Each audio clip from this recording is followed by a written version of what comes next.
hemos orado al Señor y que una grande bendición Dios derrame en medio de su pueblo por medio de su santa palabra. Con nosotros nuestro apreciado, nuestro amigo, nuestro hermano, el doctor William Soto Santiago.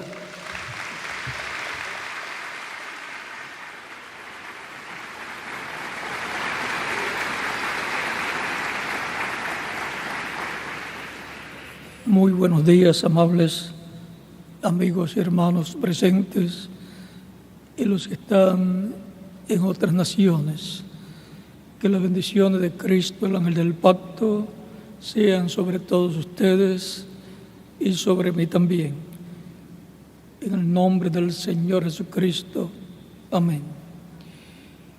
Para esta ocasión leemos en Génesis capítulo 1, verso 1 en adelante, donde nos dice: en el principio creó Dios los cielos y la tierra. Y la tierra estaba desordenada y vacía, y las tinieblas estaban sobre la faz del abismo, y el Espíritu de Dios se movía sobre la faz de las aguas. Y dijo Dios: sea la luz, y fue la luz. Y vio Dios que la luz era buena, y separó Dios la luz de las tinieblas. Y llamó Dios a la luz día, y a las tinieblas llamó noche. Y fue la tarde y la mañana un día. Luego leemos en el capítulo 1 mismo del Génesis, versos 26 al 28, que dice: entonces dijo Dios: hagamos al hombre a nuestra imagen, conforme a nuestra semejanza, y señoree los peces del mar, en las aves de los cielos, en las bestias, en toda la tierra, y en todo animal que se arrastra sobre la tierra. Y creó Dios al hombre a su imagen. A imagen de Dios lo creó, varón y hembra los creó.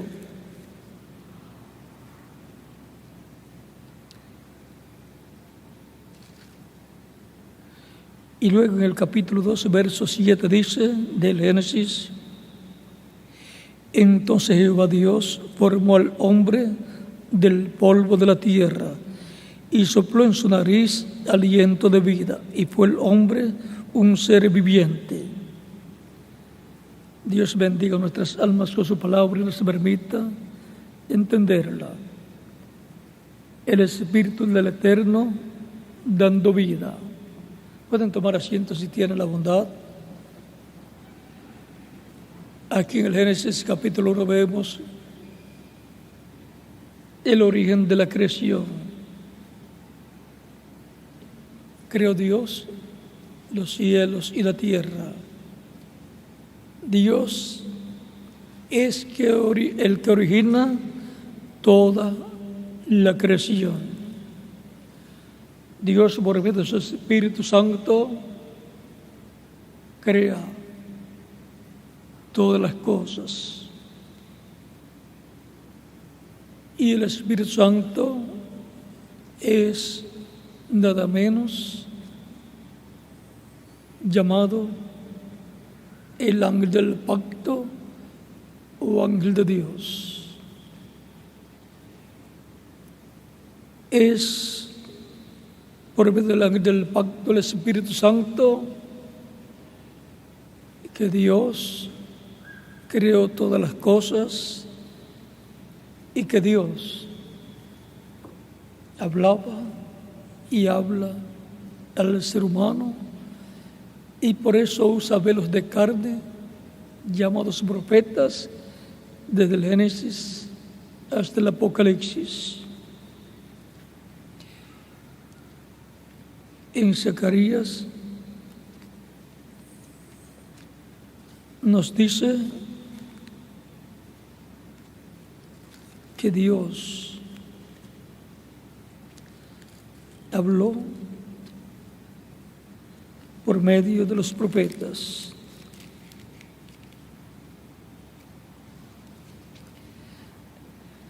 Zacarías capítulo 7, verso 11 en adelante, 11 al 12 dice: pero no quisieron escuchar, antes volvieron la espalda y taparon sus oídos para no oír, y pusieron su corazón como diamante para no oír la ley ni las palabras que Jehová de los ejércitos enviaba por su espíritu,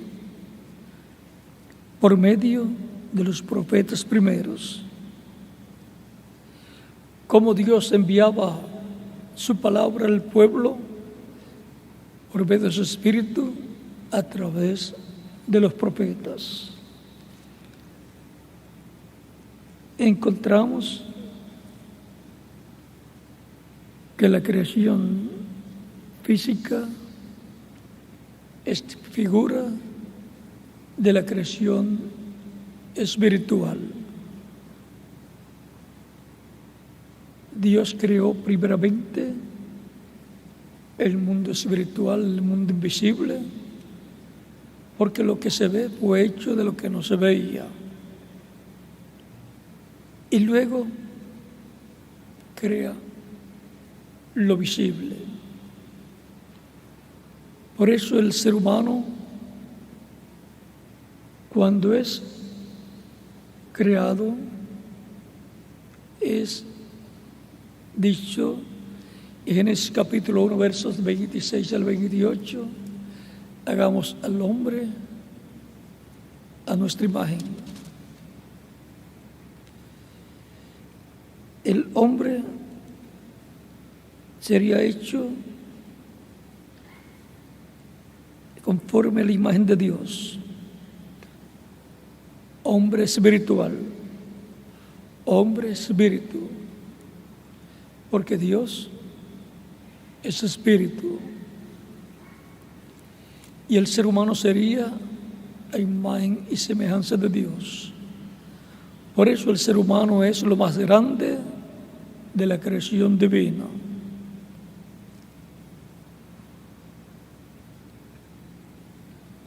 Y cuando crea al hombre, dice, y creó Dios al hombre a su imagen. A imagen de Dios lo creó. Varón y hembra los creó. Y falta la semejanza física que se la da en el capítulo 2, verso 7, donde nos dice: entonces Jehová Dios, o sea, el Eterno, formó al hombre del polvo de la tierra y sopló en su nariz aliento de vida, y fue el hombre un ser viviente. El hombre no era un ser viviente hasta que no le dio el cuerpo físico, no era un ser viviente de esta dimensión terrenal. El hombre primero fue creado, hecho a la imagen de Dios, que es espíritu, o sea, cuerpo espiritual, cuerpo angelical. Y luego le fue dada una semejanza física, terrenal, para vivir y gobernar en este planeta Tierra, el cual Dios le dio a su primer hijo, Adán, para que fuera el rey, el gobernante de este planeta Tierra, con todo lo que estaba y lo que estaría en este planeta Tierra. Ven ustedes que cuando Dios forma el cuerpo físico del polvo de la tierra, luego sopló en su nariz aliento de vida. Ahí entró el espíritu de vida, el espíritu en la persona, en el cuerpo físico que desformó del polvo de la tierra. En palabras claras, Adán en alma y espíritu, en alma y cuerpo espiritual, cuerpo angelical, entró dentro del cuerpo físico y vino a ser un ser viviente en esta dimensión, de esta dimensión terrenal.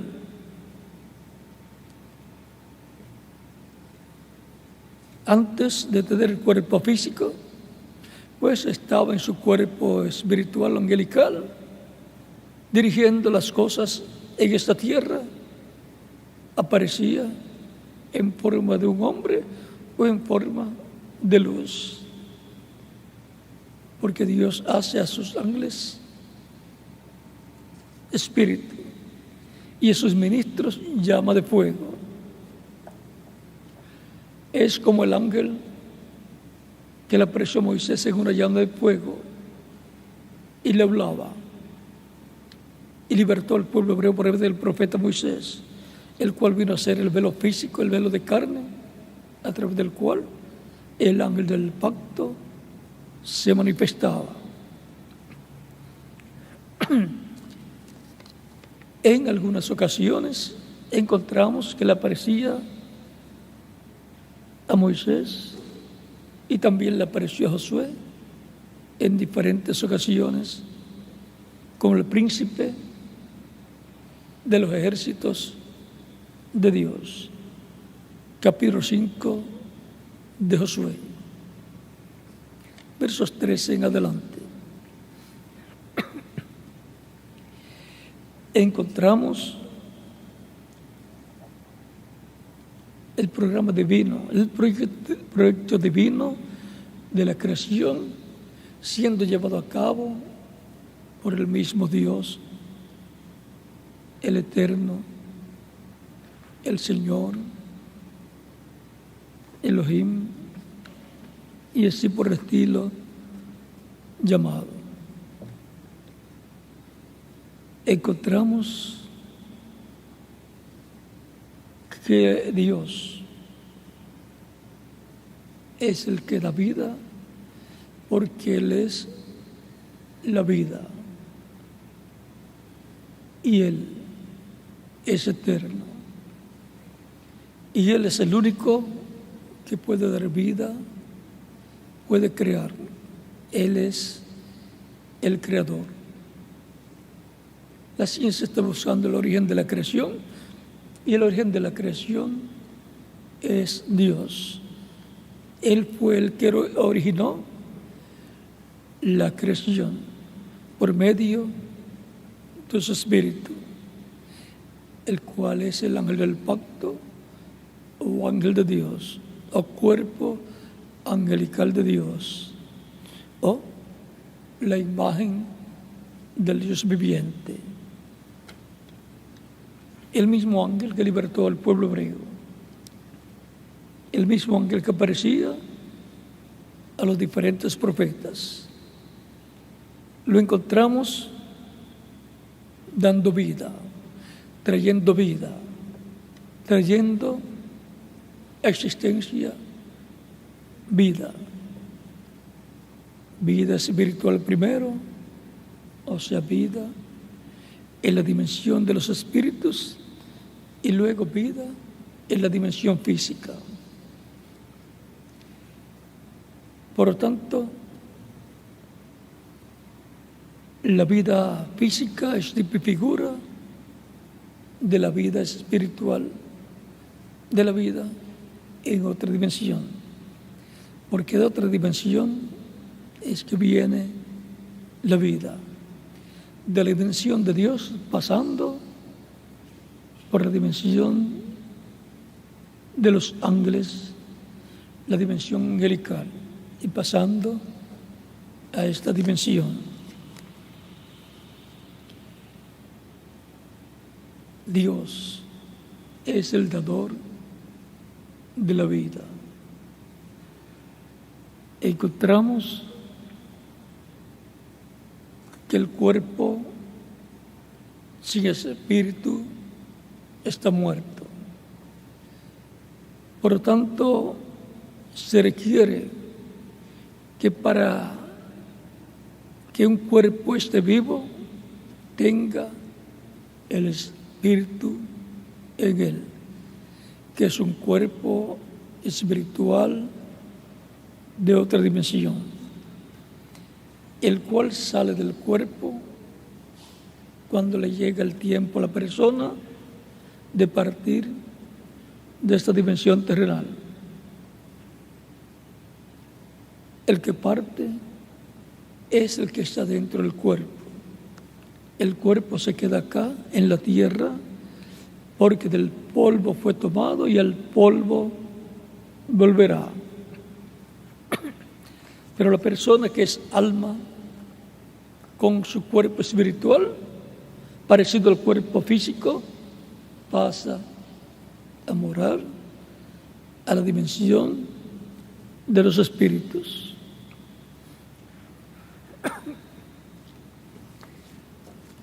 Y ahora, en la misma forma en que Dios lleva a cabo la creación espiritual y la creación física, tanto del universo como también del ser humano, así también Él hace con naciones como Israel, de la cual Él dice: Israel es mi hijo, mi primogénito. Por lo tanto, es Israel una creación divina,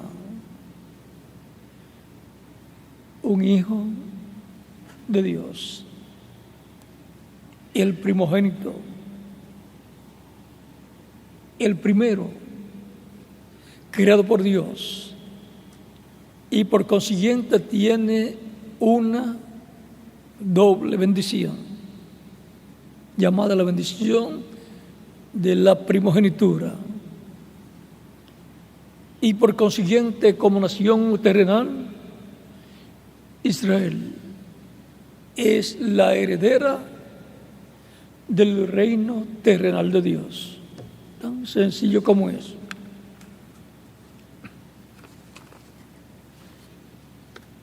Por esa causa, la Escritura nos habla del reino del Mesías y nos indica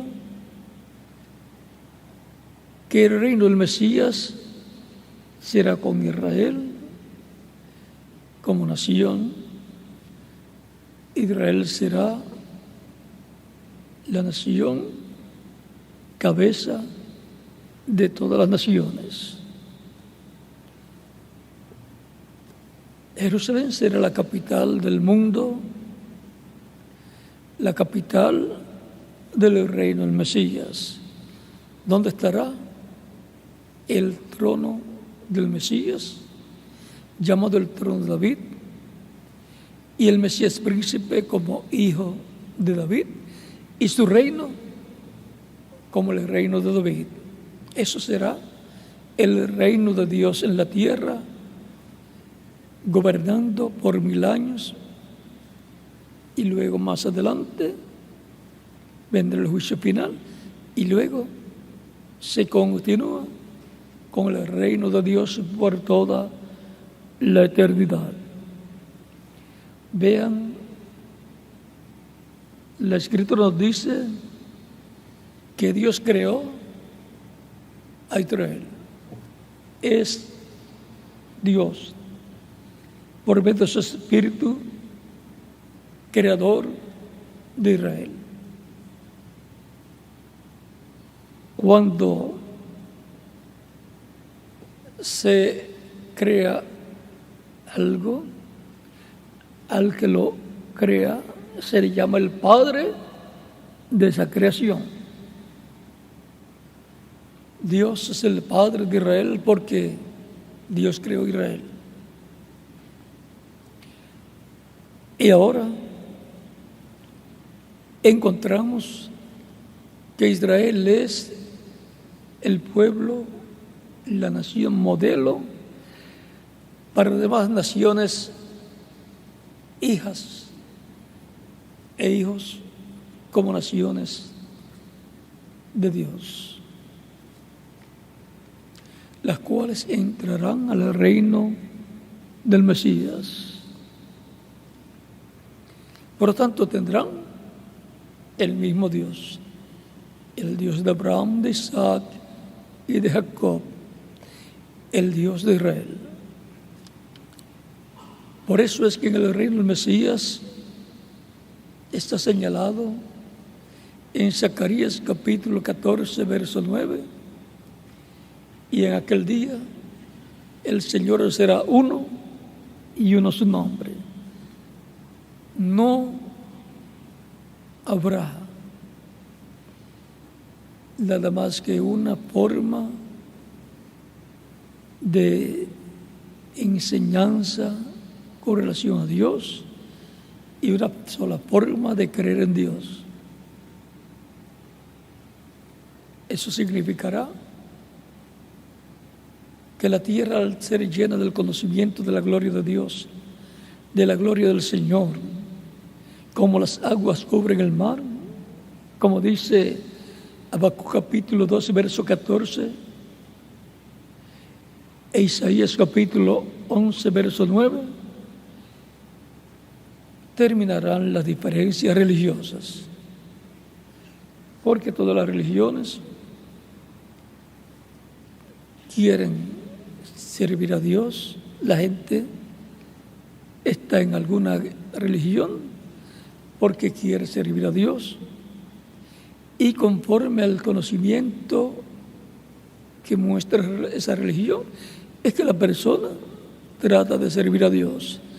Pero cuando la tierra sea llena del conocimiento de la gloria de Dios, del Señor, en el reino del Mesías, todos tendrán el mismo conocimiento de Dios, conocerán a Dios y entonces servirán a Dios en pleno conocimiento de cómo servir a Dios y de quién es Dios. Por lo tanto, ya no habrá diferencias religiosas en medio de la familia humana. En aquel día el Señor será uno y uno su nombre. Y eso será la victoria del Dios de Abraham, de Isaac y de Jacob. Ahora, tenemos que el cuerpo sin espíritu está muerto. Eso es así para el cuerpo físico, como también para el cuerpo de una o más naciones. Por ejemplo, Israel como nación,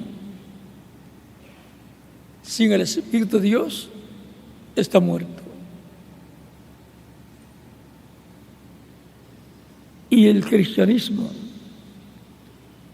la iglesia del Señor Jesucristo, como cuerpo místico de creyentes, sin el Espíritu de Dios, está muerta. Está muerta la iglesia, el cristianismo, sin el Espíritu Santo, sin el Espíritu de Dios. El Espíritu de Dios ha venido dándole vida a cada persona que ha escuchado el Evangelio de Cristo y lo ha recibido como su único y suficiente Salvador.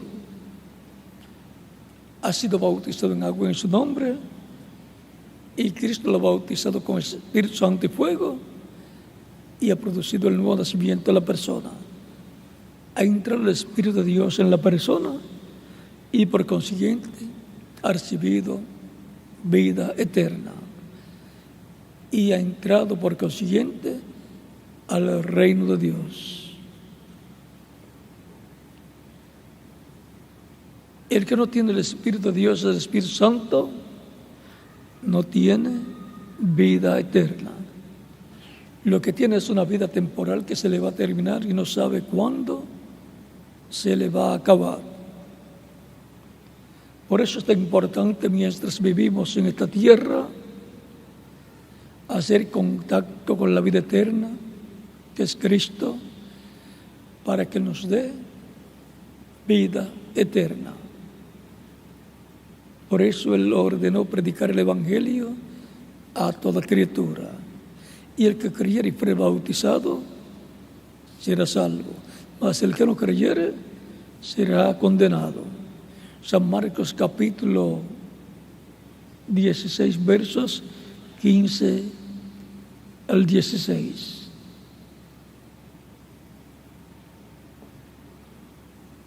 El cuerpo sin espíritu está muerto. Y la persona sin el Espíritu Santo está muerta a la vida eterna.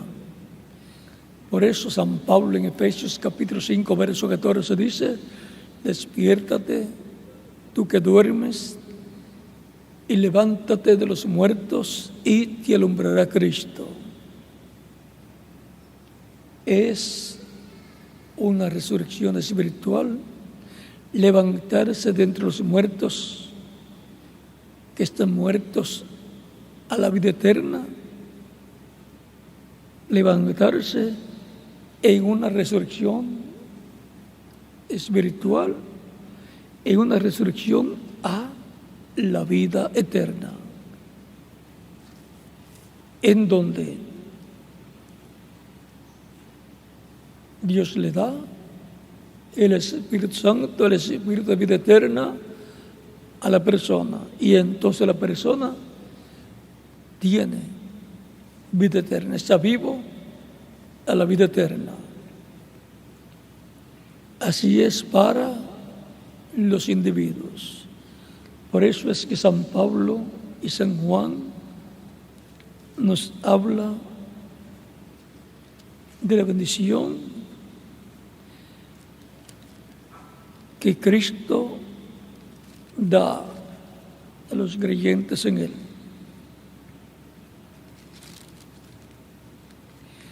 Por ejemplo, dice San Juan, capítulo 1 de Juan, capítulo 5,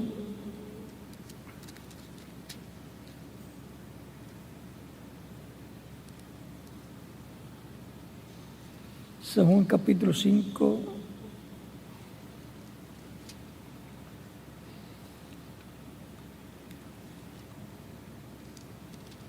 primero de Juan capítulo 5, verso 10, en adelante dice: el que cree en el Hijo de Dios tiene el testimonio en sí mismo. El que no cree a Dios le ha hecho mentiroso, porque no ha creído en el testimonio que Dios ha dado acerca de su Hijo.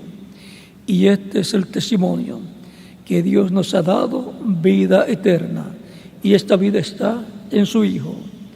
El que tiene el Hijo tiene la vida. El que no tiene el Hijo de Dios no tiene la vida. O sea, que no tiene la vida eterna, el que no tiene a Jesucristo, el Hijo de Dios, acá en su alma, en su corazón, habiéndolo recibido como único, suficiente Salvador. Para tener la vida eterna hay que tener a Cristo en el alma, en el corazón.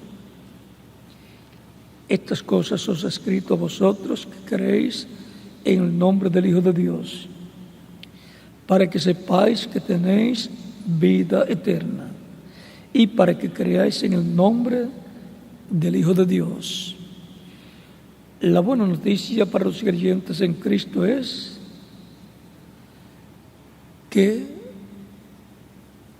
tienen vida eterna los creyentes en Cristo. Pues bien, Cristo lo dijo cuando dijo en San Juan capítulo 10, versos 27 en adelante, hablando acerca de lo que Él hace con los que escuchan su voz. Dice, capítulo 10, verso 27 en adelante: mis ovejas oyen mi voz, y yo las conozco, y me siguen, y yo les doy vida eterna, y no perecerán jamás, ni nadie las arrebatará de mi mano. Mi Padre que me las dio es mayor que todos. Mi Padre que me las dio es mayor que todos, y nadie les puede arrebatar de la mano de mi Padre. Yo y el Padre uno somos. Aquí Cristo dice que sus ovejas oyen su voz. Escuchan el Evangelio de Cristo, que es la voz de Cristo, la voz de Dios, hablando y llamando a las ovejas que el Padre le ha dado para buscar. En el mismo Evangelio según San Juan, en el capítulo 10, dice: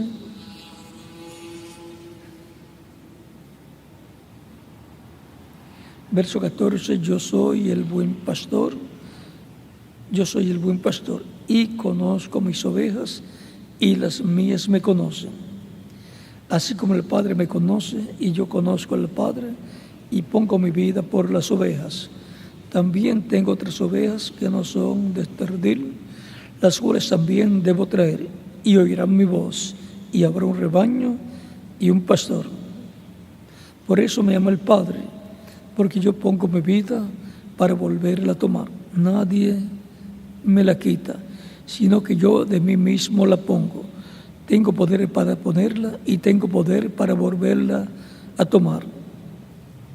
Este mandamiento recibí de mi Padre. O sea que Cristo vino a la tierra ya con un mandamiento de poner su vida en expiación por nuestros pecados, en poner su vida por las ovejas que el Padre dio. O sea,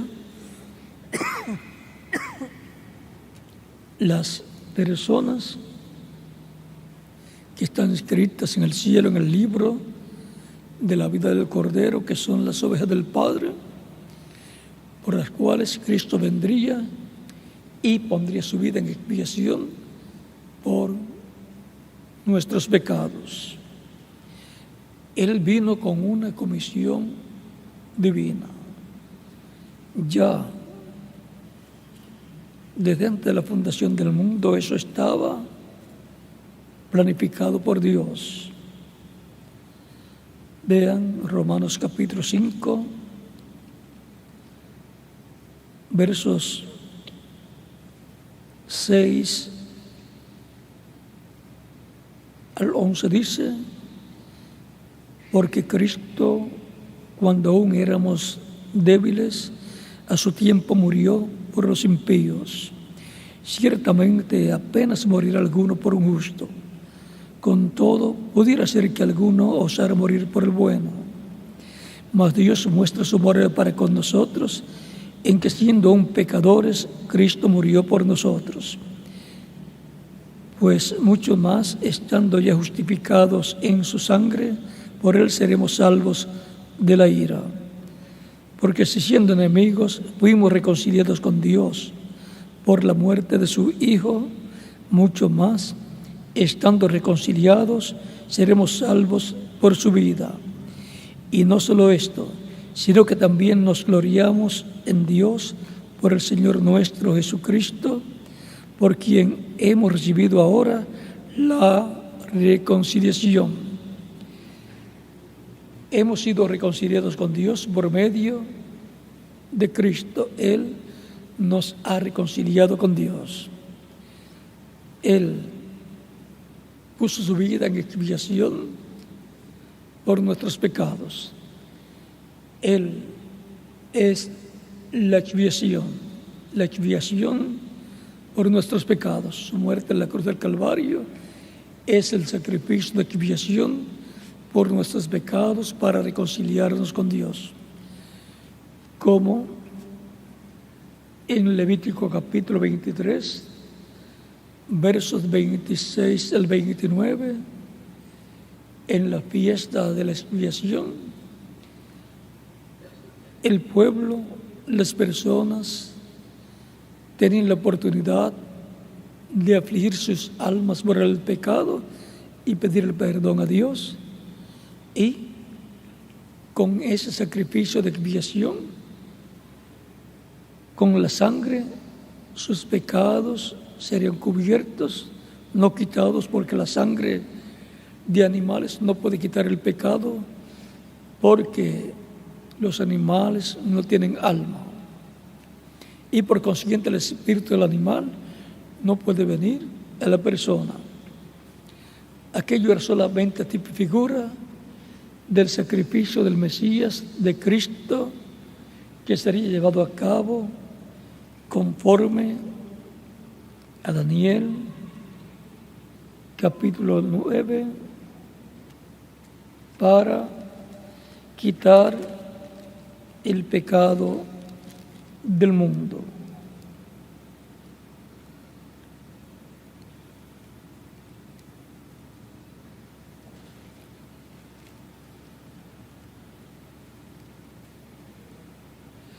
Es importante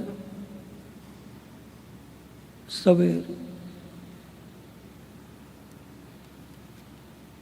que la vida del Mesías le sería quitada en la semana número 70, o sea, después de las 69 semanas de la profecía de Daniel, capítulo 9, verso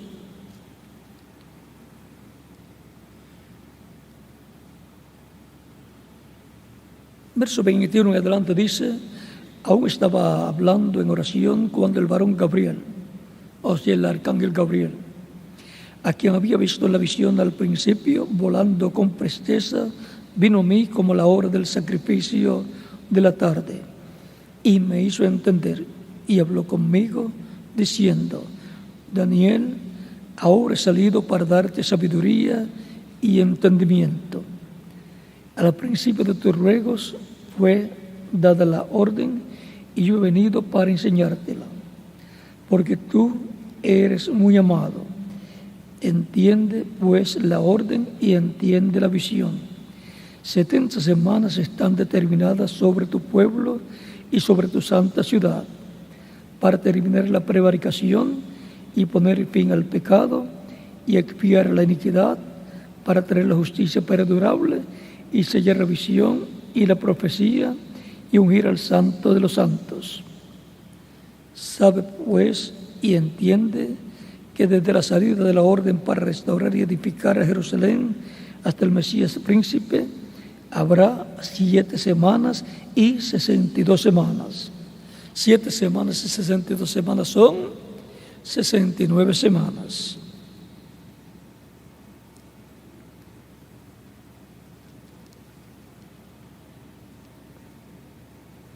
Se volverá a edificar la plaza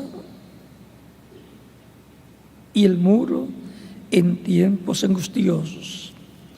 Y después de las 62 semanas se quitará la vida al Mesías, mas no por sí. Y ahora aquí tenemos la profecía que la vida del Mesías le sería quitada después de las 62 semanas.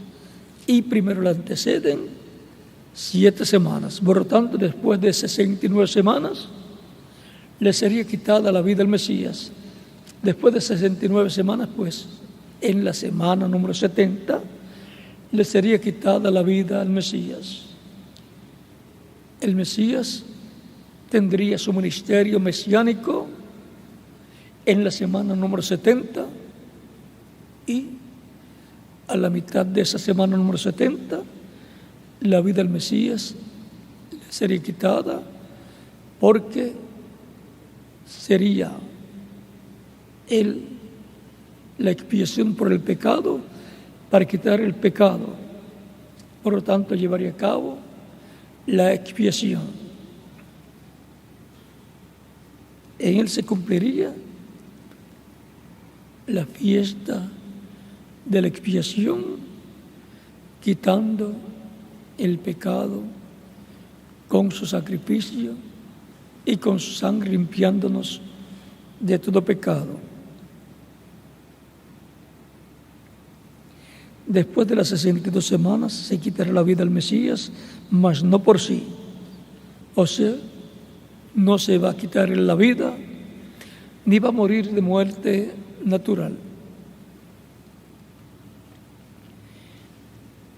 Mas, dice, y el pueblo de un príncipe que ha de venir, esto va a ser después de la muerte del Mesías en algún momento, y el pueblo de un príncipe que de venir destruirá la ciudad y el santuario. Y el pueblo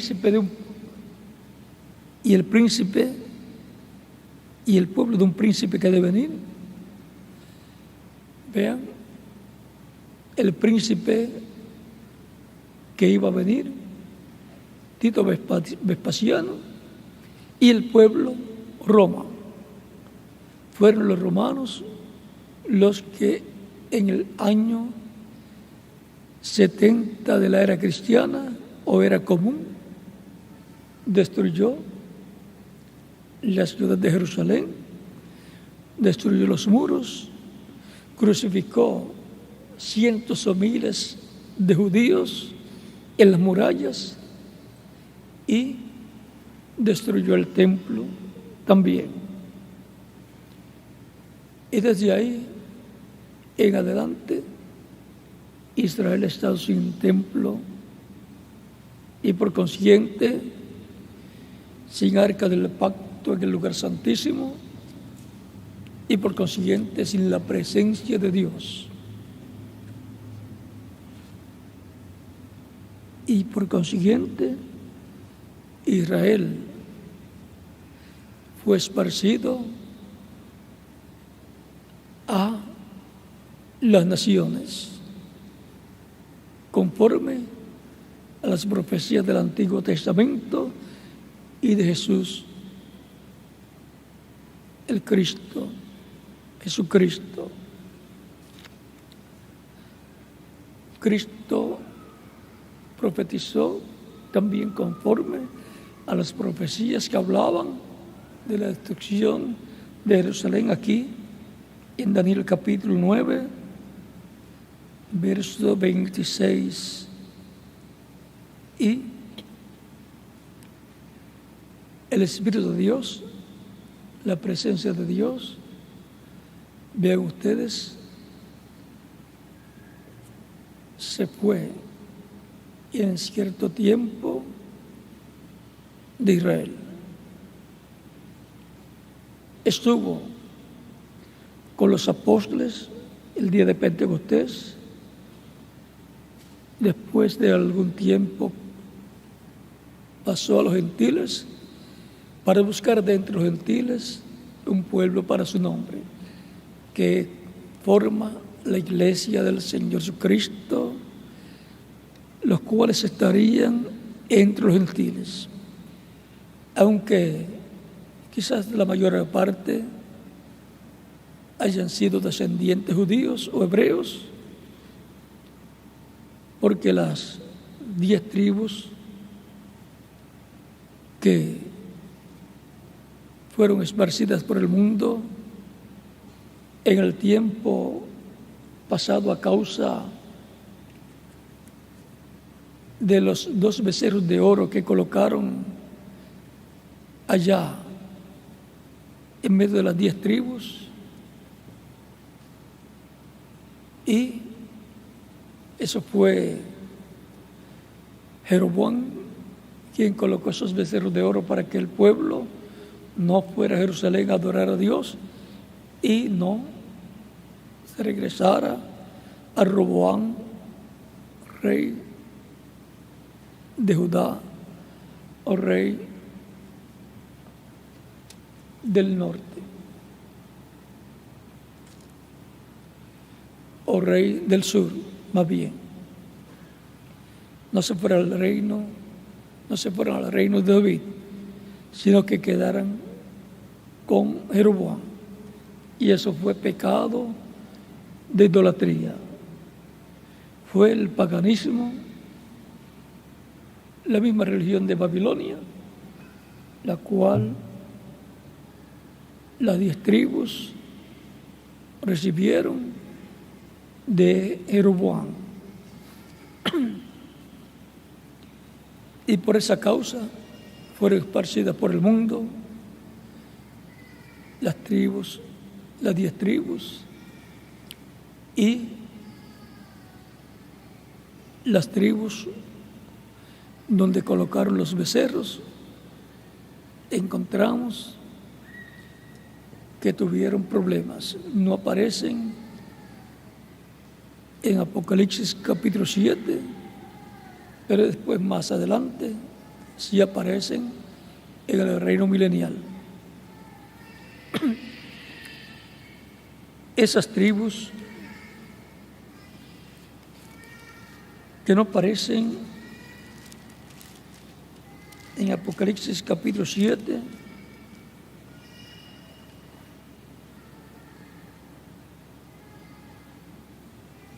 es porque en ellas fueron colocados los becerros de oro, o sea, en la tribu de Efraín y la tribu de Dan. Pero luego aparecen en el reino del Mesías. Y ahora el nombre de esas tribus fue quitado, pero va a ser colocado nuevamente. Así es que si las tribus perdidas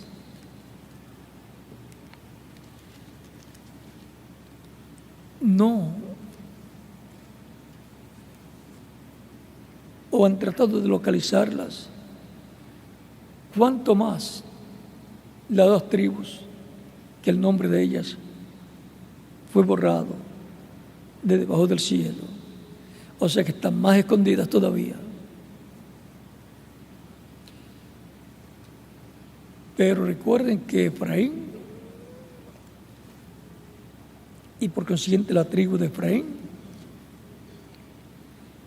es de suma importancia en el programa divino y por consiguiente la restauración del reino de David.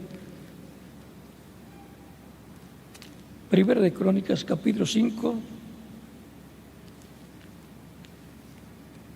nos muestra lo que Dios tiene en la tribu de Efraín y Manasés. Dice los hijos de capítulo 5 de Primera de Crónicas, los hijos de Rubén, primogénito de Israel, porque él era el primogénito, mas como violó el lecho de su padre, sus derechos de primogenitura fueron dados a los hijos de José, hijo de Israel, y no fue contado por primogénito. Bien que Judá llegó a ser el mayor sobre sus hermanos y el príncipe de ellos, mas el derecho de primogenitura fue de José. Sin el derecho de la primogenitura y sin la primogenitura que corresponde a José y que pasó a Efraín y a Manasés. Manasés representa a los judíos y Efraín representa a la iglesia del Señor Jesucristo. La bendición de la primogenitura pasa a la iglesia del Señor Jesucristo y una parte pasa a Manasés, el pueblo hebreo, que está representado en 144,000 hebreos, 11,000 de cada tribu. Por lo tanto, el reino del Mesías, o reino de Dios, o reino de David, y su restauración requiere de la unión de las 10 tribus y de la tribu de Judá y tribu de Benjamín.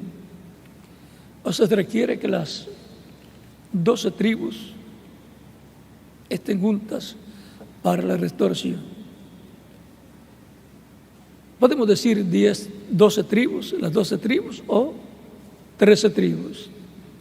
Si decimos 12 tribus, entonces no mencionamos a Efraín y Manasés, sino José. Porque en José están, y de José vienen la tribu de Manasés y la tribu de Efraín.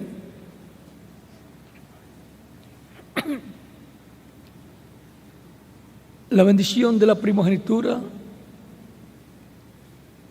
le echó Jacob en el capítulo 48 del Génesis, versos 21 en adelante, sobre José, cuando bendijo a los hijos de José. José llevó a sus hijos para que antes de morir Jacob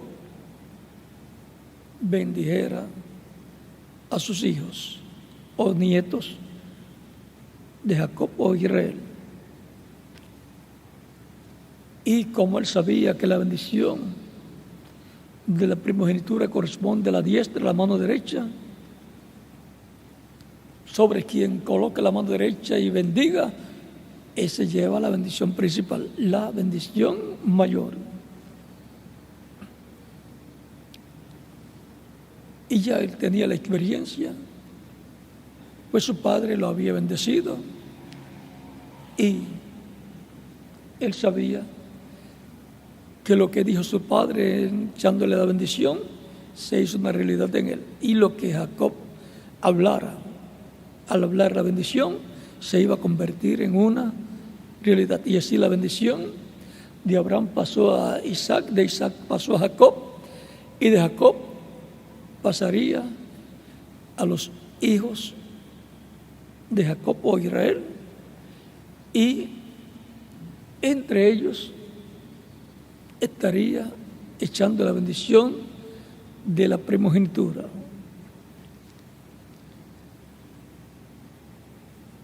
Y la bendición de la primogenitura iba a ser dada a José, el cual es tipo y figura del Mesías, el hombre en el cual no hallamos fallas a través de la historia bíblica, el tipo y figura más perfecto del Mesías, más perfecto de Cristo, y profeta, hombre con las dos conciencias juntas.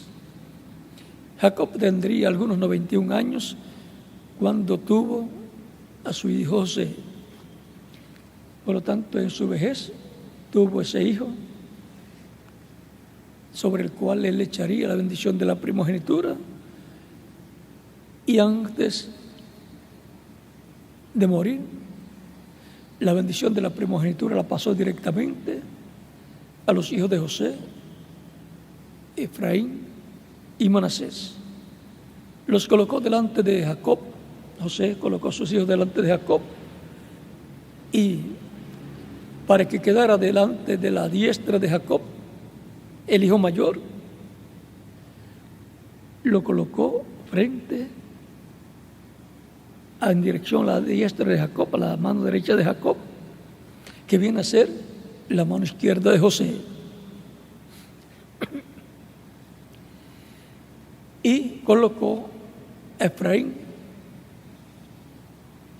a la mano izquierda suya, José, de la mano izquierda de José, que venía a ser frente a la mano derecha de Jacob o Israel. Y mano derecha de Jacob,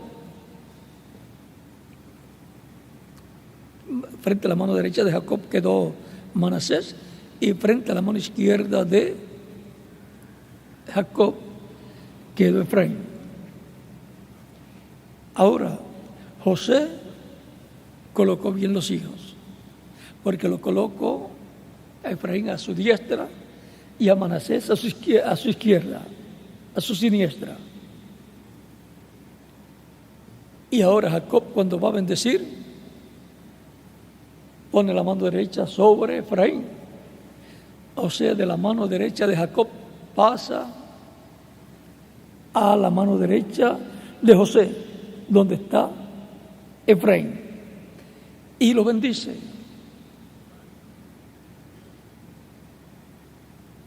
Y José le dice: no así, padre. Le quiere quitar la mano para que la coloque sobre Manasés. Y Jacob le dice, Israel le dice: lo sé, hijo mío, lo sé.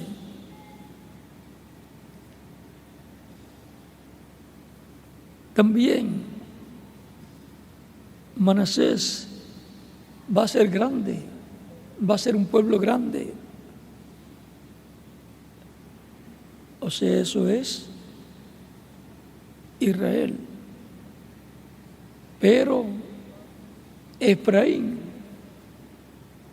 formará multitud de naciones.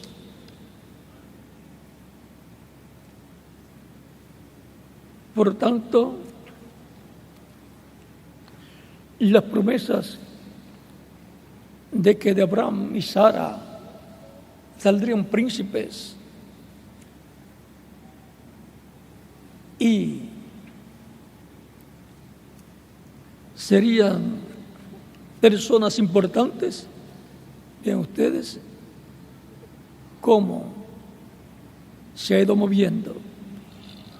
Aunque un número muy grande, o la mitad, o 3/4 partes, o casi todo el cristianismo sea descendiente de Israel, descendiente de Abraham, físicamente, no importa, pues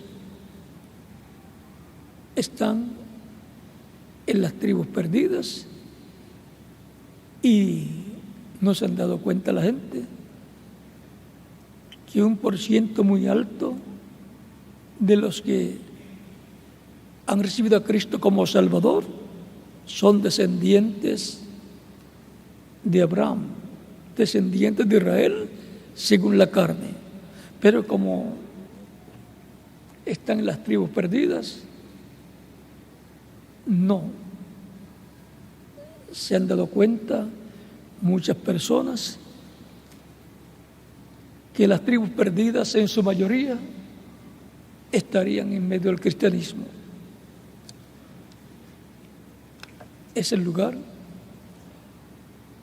donde el número mayor de las tribus perdidas sería encontrado. Hay un lugar en la Escritura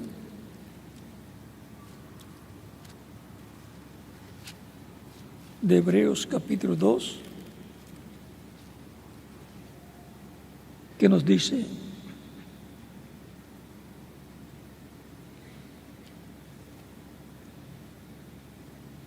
verso 16,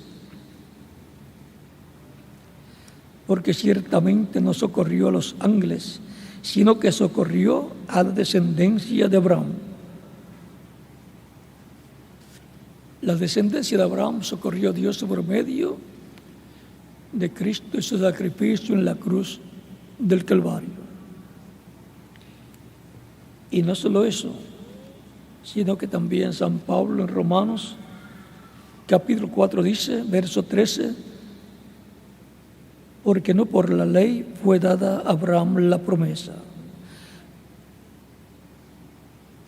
Porque no por la ley fue dada a Abraham o a su descendencia la promesa de que sería heredero del mundo, sino por la justicia de la fe.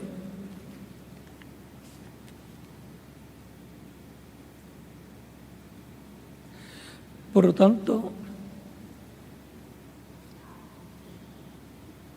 la herencia del mundo entero corresponde al Mesías príncipe y serán coherederos con el Mesías, la iglesia del Señor Jesucristo y el pueblo hebreo, cada uno en la esfera que le corresponde. Por lo tanto, va a haber un entrelace del judaísmo con el cristianismo y el cristianismo con el judaísmo.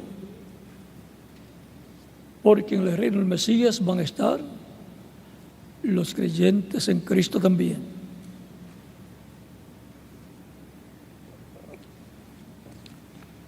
Son reyes, pertenecen a la familia real, pertenecen al reino celestial y son coherederos con Cristo de toda la creación. Por lo tanto, los amigos que aman más a Israel son los creyentes en Cristo. Son simiente de Abraham por la fe en Cristo. Y quizás en todos los tiempos el número ha sido muy grande de descendientes de Abraham, de descendientes de Jacob, de Israel, en medio del cristianismo. Mayormente de las tribus perdidas. Y aún más, el cristianismo comenzó con judíos también. Es una herencia judía la Biblia. Es una herencia judía el cristianismo compartido con los gentiles. Porque de los judíos viene la salvación, dijo Cristo a la mujer samaritana en el capítulo 4 de San Juan. Y todo lo que ha estado sucediendo por estos 2000 años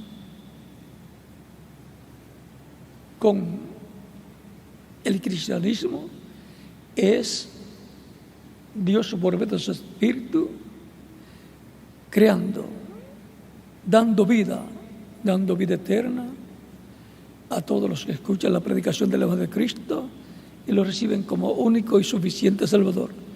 Y así, al estar dando vida eterna, está creando una nueva raza con vida eterna. Primero la esfera espiritual y luego vendrá en este tiempo final la esfera física, que será la adopción física, lo cual será la redención del cuerpo, la glorificación, la resurrección de los que murieron creyentes en Cristo, resucitarán en cuerpos eternos, inmortales, glorificados, con vida eterna física, y los creyentes en Cristo que estén vivos, creyentes nacidos de nuevo, serán transformados. Y entonces tendremos vida eterna física, y eso es el Espíritu de Dios dando vida eterna, primero espiritual, al alma y el espíritu de la persona, y luego por su espíritu también dando vida física eterna, inmortal, incorruptible, cuerpos eternos y glorificados y jóvenes para toda la eternidad.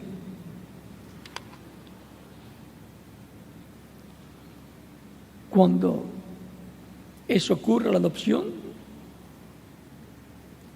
se habrá terminado ya la intercesión al cielo que Cristo como sumo sacerdote está llevando a cabo por alrededor de 2000 años desde que subió al cielo para hacer intercesión como sumo sacerdote según el orden de Melquisedec.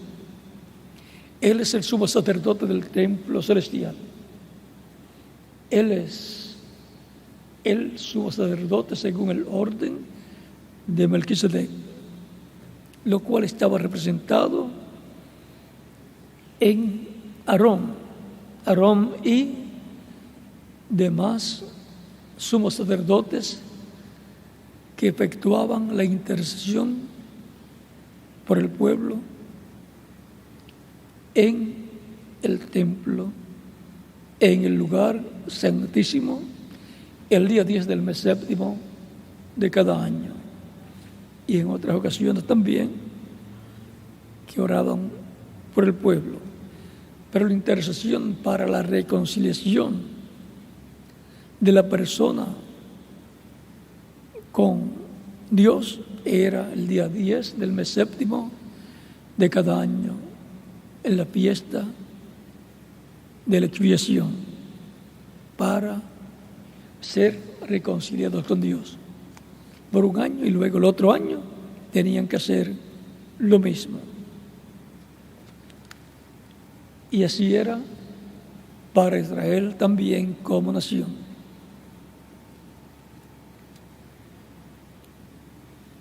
Israel tiene la promesa de que va a ser restaurado. Viene una restauración para Israel, mostrada en los huesos secos de Ezequiel, capítulo 37, versos 1 al 14, en donde Dios le pregunta a Ezequiel al mostrarle un campo de huesos secos en extremo, le dice: ¿vivirán estos huesos? Ezequiel le dice: Señor, tú lo sabes. Y comienza a explicarle a Ezequiel todo lo relacionado a esos huesos secos, y le dice, y me dijo: hijo de hombre, le dice hijo de hombre porque todo profeta es hijo de hombre o hijo del hombre. A Daniel también le dice hijo del hombre, a Ezequiel y a otros profetas.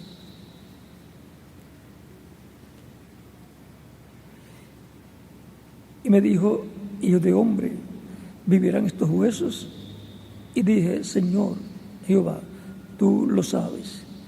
Me dijo entonces: profetiza sobre estos huesos y diles: huesos secos, oíd palabra de Jehová, o sea, palabra del Eterno, palabra del Señor. Así ha dicho Jehová el Señor a estos huesos: he aquí, yo hago entrar espíritu en vosotros y viviréis. Cuando entra el espíritu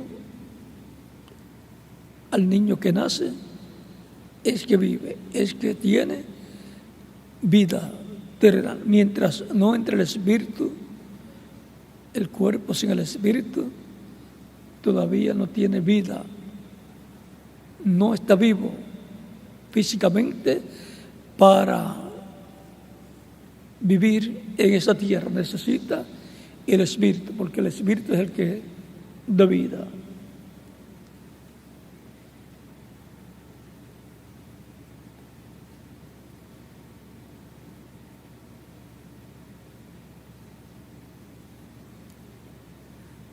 Pondré tendones sobre vosotros y haré subir sobre vosotros carne, y os cubriré de piel y pondré en vosotros espíritu y viviréis.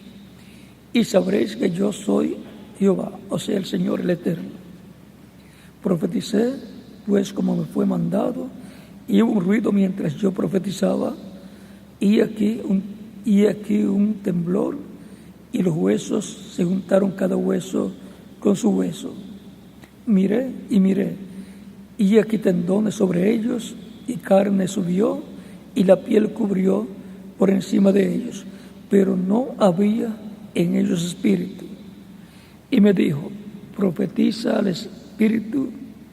Y me dijo, profetiza al espíritu, profetiza, hijo de hombre. Y di al espíritu, así ha dicho Jehová el Señor, así ha dicho Jehová el Señor, espíritu, ven de los cuatro vientos y sopla sobre estos muertos y vivirán. Vean, aunque ya los huesos se habían juntado, tendones habían aparecido,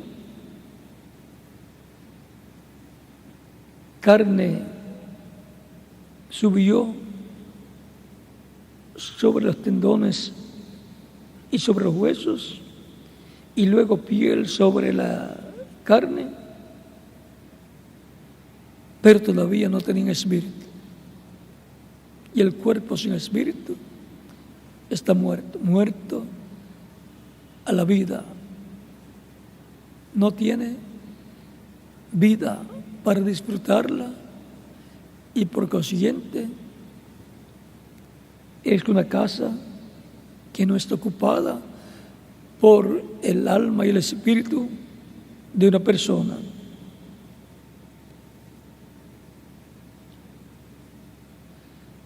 Profeticé como me había mandado, y entró ese espíritu en ellos y vivieron, y estuvieron sobre sus pies un ejército grande en extremo.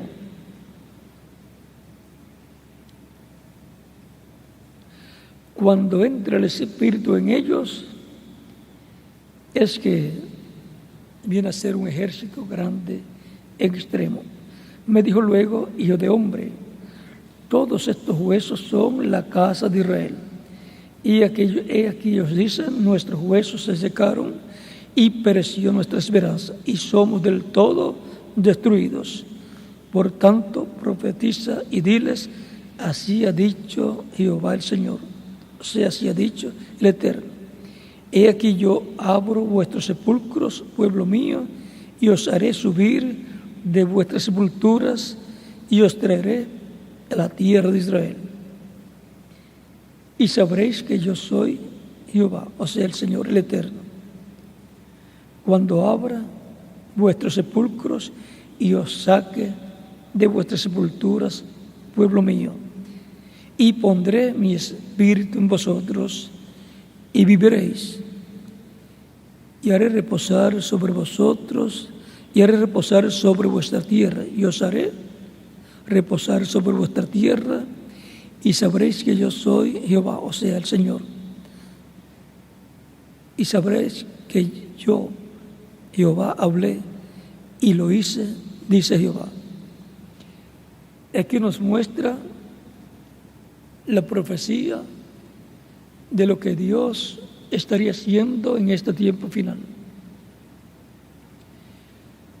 Ya encontramos a Israel como una nación libre y soberana.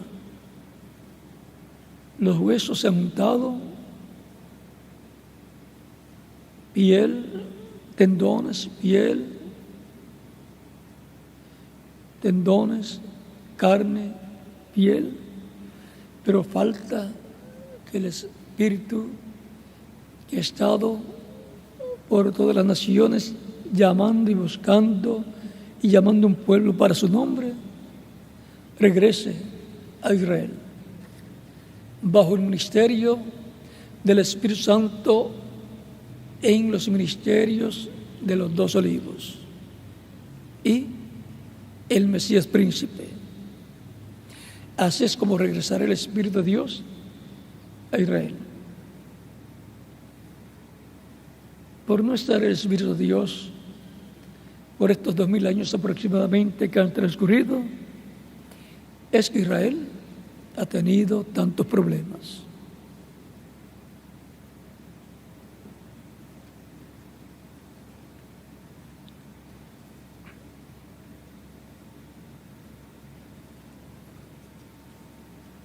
es que los sacrificios tenían que ser hechos en el templo, y si no había templo, entonces no hay sacrificio, y si no hay sacrificio, entonces no hay expiación, y si no hay expiación, entonces no hay reconciliación con Dios.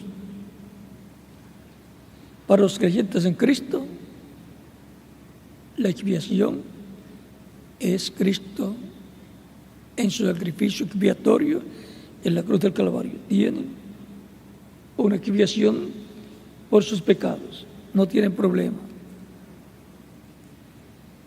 Ahora, la Escritura nos dice, también en Oseas capítulo 6, andaré y volveré, capítulo 5, 15, verso 15, y capítulo 6, verso 1 en adelante. Andaré y volveré a mi lugar hasta que reconozcan su pecado y busquen mi rostro. En su angustia me buscarán. Venid y volvamos a Jehová, porque Él arrebató y nos curará, hirió y nos vendará, nos dará vida después de 2 días. No son días de 24 horas, sino son días cada uno de 1000 años, porque un día delante del Señor es como 1000 años y 1000 años como un día. Segunda de Pedro capítulo 3 verso 8 y el Salmo 90 verso 4. Después de 2 días, después de 2000 años, en el tercer día nos resucitará y viviremos delante de Él. O sea, en el tercer día, en el tercer milenio,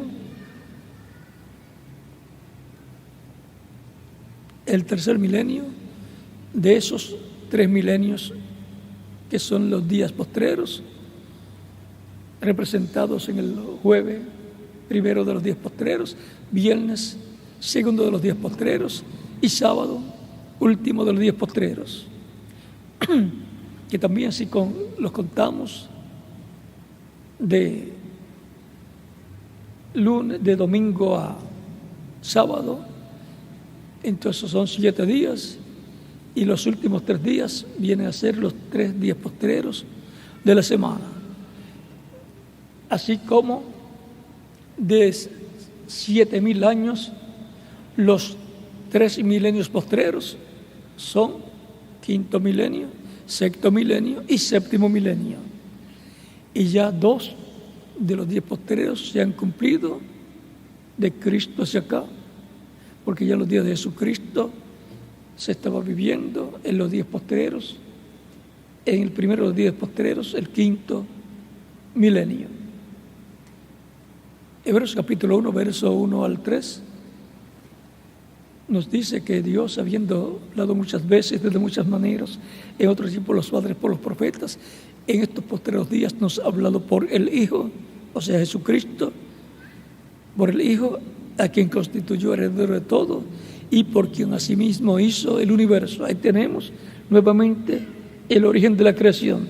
Dios por medio de Cristo, Dios por medio del ángel del pacto, Dios por medio del Espíritu Santo, que es Cristo en su cuerpo angelical, creó todas las cosas, habló existencia, todas las cosas.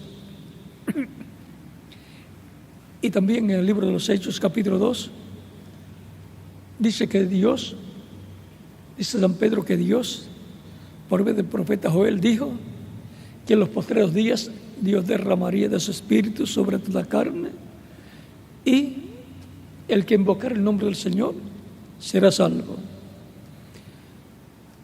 Ahí pueden buscar en el libro de los Hechos, capítulo 2, y en el libro de Joel, capítulo 2 también, versos 21 al 29. Ahí encontrarán esa información.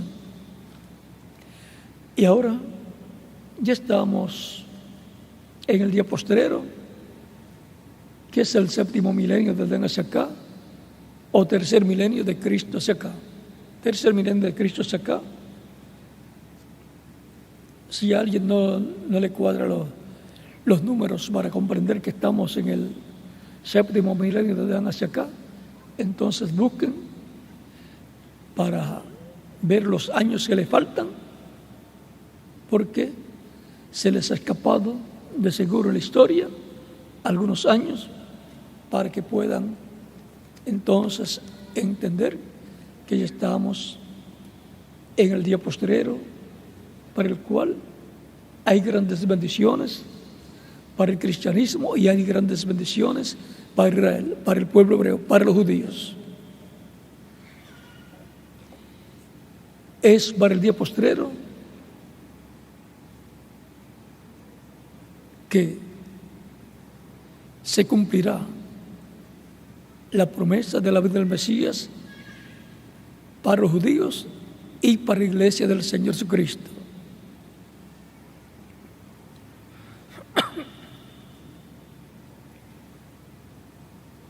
Mientras tanto, el Espíritu del Eterno está dando vida eterna a todos los que reciben a Cristo como Salvador y dándole vida a su iglesia, vida eterna. Y le dará vida también a Israel. Cuando dice que Él lo resucitará, eso es un avivamiento para Israel, un despertamiento espiritual que viene para Israel. Es siempre en los avivamientos, los despertamientos espirituales, que Dios le da vida a las personas que reciben las bendiciones en ese avivamiento, las bendiciones de Dios. Es para el tercer día. Han transcurrido ya de Cristo hacia acá, de los días postreros, y ya estamos en el tercero de los 3 días postreros, delante de Dios, de los 3 milenios postreros, en donde Dios le va a dar vida, los va a resucitar, le va a dar una resurrección espiritual, les va a dar un avivamiento, un despertamiento espiritual, y va a ser grande la bendición para Israel. Por lo tanto, el que ya estén como un estado libre y soberano, esperando la venida del Mesías y esperando por consiguiente este avivamiento, en donde el Espíritu de Dios, el Espíritu Santo, regresará a Israel para darles ese avivamiento, darles vida eterna.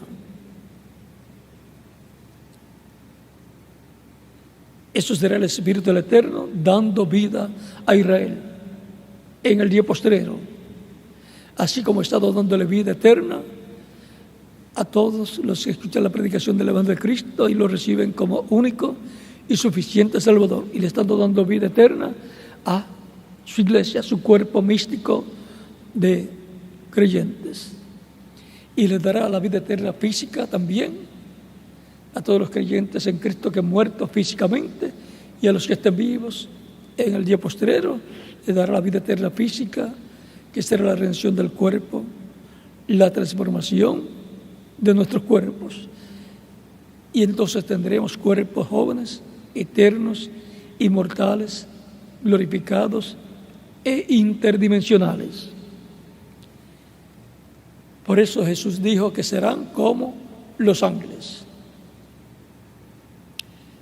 que ni se casarán ni se darán en casamiento. El Espíritu del Eterno dando vida. De edad en edad ha estado impartiendo vida eterna a todos los que lo reciben como único y suficiente Salvador. Por eso es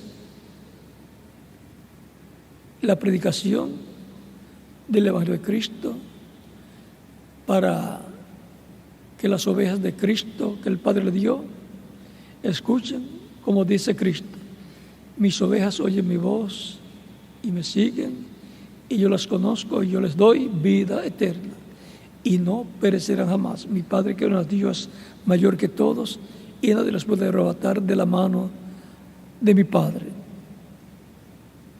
El Padre y yo una cosa somos. San Juan capítulo 10, versos 27 al 30. También dice, también tengo otras ovejas que no son de este redil, las cuales también debo buscar. Y Él nos dice que van a escuchar su voz.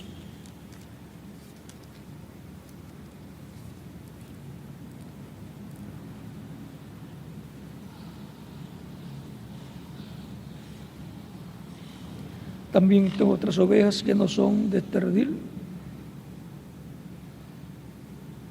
Aquellas también debo traer. Y oirán mi voz, y habrá un rebaño y un pastor. El rebaño es la iglesia del Señor Jesucristo. El pastor es Jesucristo, el pastor de los pastores, el obispo de nuestra profesión. Y las ovejas, ¿quiénes son? Todos los creyentes en Cristo, a los cuales les da vida eterna. Ya los creyentes en Cristo tienen vida eterna, y ahora lo que les falta es la vida eterna física, en donde Cristo les dará un cuerpo físico glorificado con vida eterna. Tan sencillo como eso. Y eso continúa siendo el Espíritu eterno, el Espíritu del Eterno, dando vida eterna. Si hay una persona que todavía no ha recibido a Cristo como Salvador, lo puede hacer en estos momentos, y estaremos orando por usted para que Cristo lo reciba en su reino, le perdone y con su sangre le limpie de todo pecado, sea bautizado en agua en su nombre, y Cristo lo reciba en su reino, lo coloque en tu reino con vida eterna. Y así el Espíritu del Eterno le dé vida eterna. Los que están en otras naciones también pueden venir a los pies de Cristo, y los que están presentes también, si no han recibido a Cristo como Salvador todavía, y los niños de 10 años en adelante también pueden venir a los pies de Cristo, nuestro Salvador.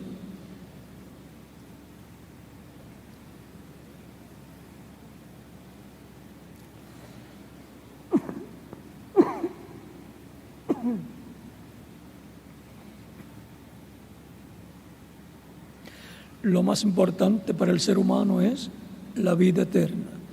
No hay otra cosa más importante que la vida. Y si esta vida es tan importante, cuanto más la vida eterna. Sin la vida, las demás cosas no tienen valor. Se necesita tener la vida para que las demás cosas tengan valor para nosotros.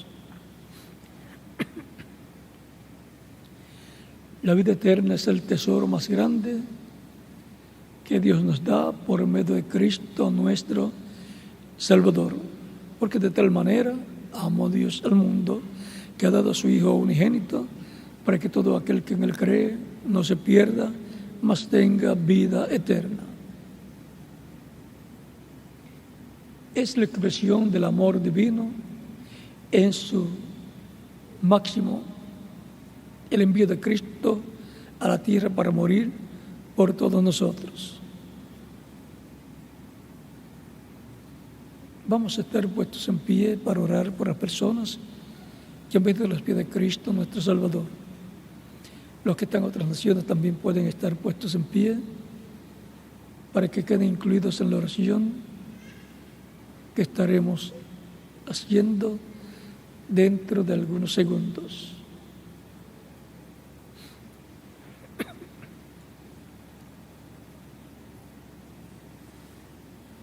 Con nuestras manos levantadas a Cristo al cielo, Padre nuestro que estás en los cielos, en el nombre del Señor Jesucristo, vengo a ti con todas las personas que están recibiendo a Cristo como único y suficiente Salvador en diferentes lugares. Padre, en el nombre del Señor Jesucristo, recíbelos y colócalos en tu reino. En el nombre del Señor Jesucristo te lo ruego.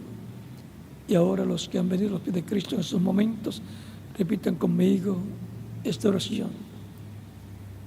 Señor Jesucristo, escuché la predicación de tu evangelio y nació tu fe en mi corazón. Creo en ti con toda mi alma. Creo en tu primera venida. Creo en tu muerte en la cruz del Calvario como el sacrificio de expiación por nuestros pecados. Y creo en tu nombre como el único nombre bajo el cielo dado a los hombres en que podemos ser salvos. Reconozco que soy pecador y necesito un Salvador, un Redentor. Doy testimonio público de mi fe en ti y de tu fe en mí, y te recibo como mi único y suficiente Salvador. Te ruego perdones mis pecados y con tu sangre me limpies de todo pecado y me bautices con Espíritu Santo y fuego, luego que yo sea bautizado en agua en tu nombre, y produzcas en mí el nuevo nacimiento. Señor, haz realidad en mí la salvación que ganaste para mí en la cruz del Calvario. Te lo ruego en tu nombre eterno y glorioso, Señor Jesucristo. Amén. Con nuestras manos levantadas al cielo a Cristo, todos decimos: la sangre del Señor Jesucristo me limpió de todo pecado.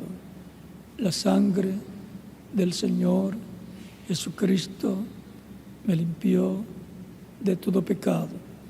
La sangre del Señor Jesucristo me limpió de todo pecado. Amén. Cristo con su sangre nos ha limpiado de todo pecado y así nos ha justificado delante de Dios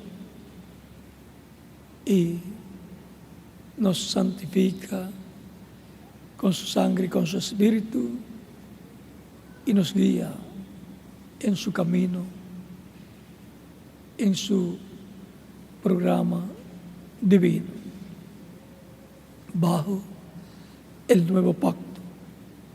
El nuevo pacto, cubiertos con la sangre del nuevo pacto, la sangre de Cristo nuestro Salvador.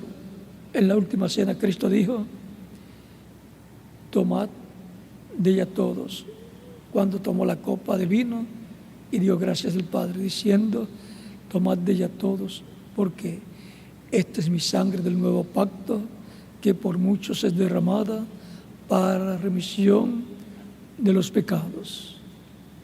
En el vino representó, tipificó su sangre del nuevo pacto, del pacto eterno, como dice San Pablo en Hebreos capítulo 13, verso 20 al 21.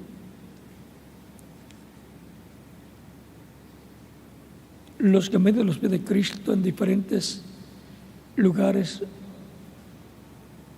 me dirán: quiero ser bautizado lo más pronto posible, porque Cristo dijo: el que creyere y fuere bautizado será salvo.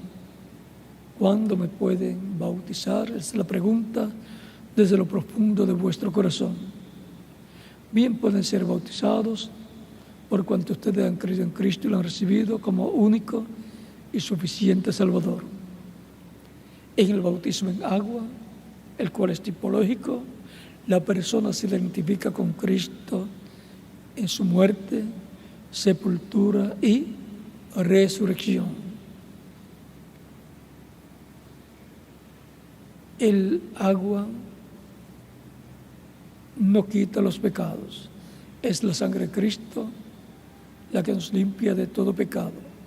Pero el bautismo en agua es un mandamiento del Señor Jesucristo, el cual es tipológico y en el cual nos identificamos con Cristo en su muerte, sepultura y resurrección. Por lo tanto, bien pueden ser bautizados y que Cristo les bautice con Espíritu Santo y fuego y produzcan ustedes el nuevo nacimiento y nos continuamos viendo eternamente en el reino de Cristo nuestro Salvador. Dejo al ministro José Benjamín Pérez en estos momentos para que continúe, y en cada nación dejo al ministro correspondiente para que haga en la misma forma y les haga saber cómo hacer para ser bautizados en cada lugar y en cada nación en estos momentos.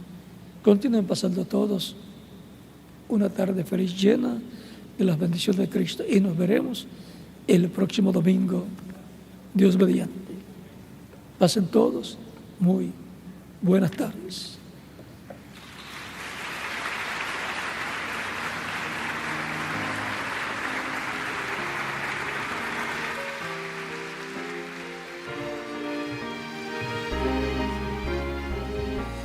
Agradecidos al Señor por este mensaje tan glorioso. Ya estaremos con una alabanza y así luego ser despedidos en oración. Así que vamos a cantar estos coritos en 216, estos 3 coritos en esta ocasión. Así que 216, yo tengo gozo.